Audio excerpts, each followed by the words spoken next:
సుప్రీంకోర్టులో కేసీఆర్ వేసిన పిటిషన్పై విచారణ రేపటికి వాయిదా వేసింది కోర్టు. సీనియర్ న్యాయవాది అందుబాటులో లేకపోవడంతో వాయిదా కోరారు కేసీఆర్ తరపు న్యాయవాది. కాంగ్రెస్ అధికారంలోకి వచ్చాక మాట మార్చిందన్నారు హరీష్. మాట మార్చడం చెయ్యి గుర్తుకు అలవాటుగా మారిందన్నారు. చెక్కుల పంపిణీలో ప్రోటోకాల్ వివాదంపై ఫైర్ అయ్యారు కేటీఆర్. ఓడిన కాంగ్రెస్ నేతలతో చెక్కుల పంపిణీ చేస్తారా అంటూ ప్రశ్నించారు.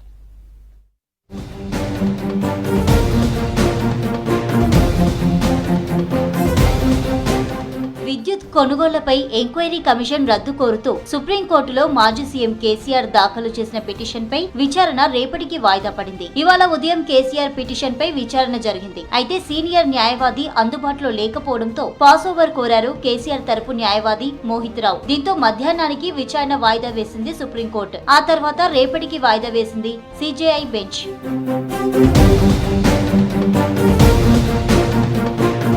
రుణమాఫీ పథకం అమలు విషయంలో ప్రభుత్వం విడుదల చేసిన మార్గదర్శకాలు చూస్తే వడబోతలపైనే ఎక్కువ దృష్టి పెట్టినట్లు స్పష్టమవుతుందన్నారు బీఆర్ఎస్ ఎమ్మెల్యే హరీష్ రావు. కాంగ్రెస్ ఎన్నికల సమయంలో ఒక మాట, అధికారంలోకి వచ్చాక మరో మాట మార్చిందని ఆరోపించారు. చెప్పేది ఒకటి, చేసేది ఇంకోటి అనే పద్ధతి చెయ్యి గుర్తు పార్టీకి అలవాటుగా మారిందన్నారు. ఆహార భద్రతా కార్డు, పీఎం కిసాన్ పథకం ప్రామాణికం అని ప్రకటించడం అంటే లక్షలాది రైతుల ఆశలపై నీళ్లు చల్లడమేనంటూ ట్విట్టర్ వేదికగా విమర్శలు చేశారు హరీష్ రావు.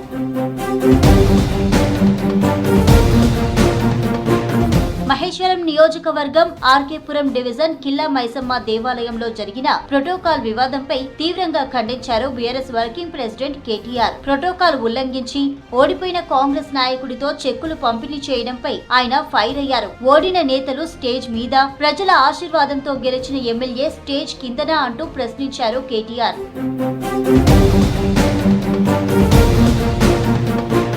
రంగారెడ్డి జిల్లా నార్సింగి మున్సిపాలిటీ పరిధిలో రాకేష్ మురళి అనే యువకులు స్టార్ట్ చేసిన ట్రాఫిక్ ప్రీమియం లాండ్రీ సర్వీస్ ను ప్రారంభించారు బీఆర్ఎస్ వర్కింగ్ ప్రెసిడెంట్ కేటీఆర్. 10 మందికి ఉపాధి కల్పించేలా వ్యాపారాన్ని ప్రారంభించడం మంచి విషయమన్నారు. కేసీఆర్ తీసుకొచ్చిన సీఎం ఎస్టీఈఐ పథకంతో వందలాది గిరిజన బిడ్డలు పారిశ్రామికులుగా ఎదిగారన్నారు కేటీఆర్.